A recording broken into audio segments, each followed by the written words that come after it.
Jom buat creamy custard jagung. Mula-mula hiris nipis jagung. Lepas tu rebus cacah sampai kembang.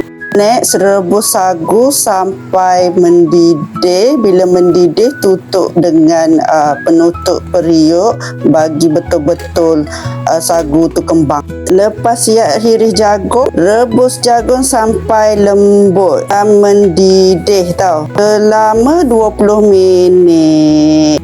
Okey, selepas 20 minit jagung dah empuk, tutup api.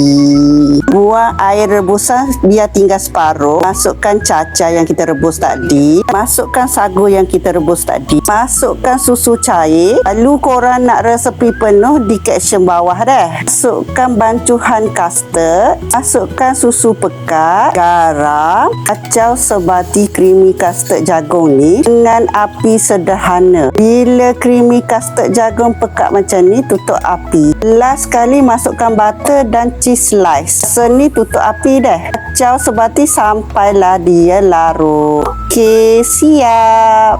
Jangan lupa subscribe, like, komen, share video ini. Terima kasih.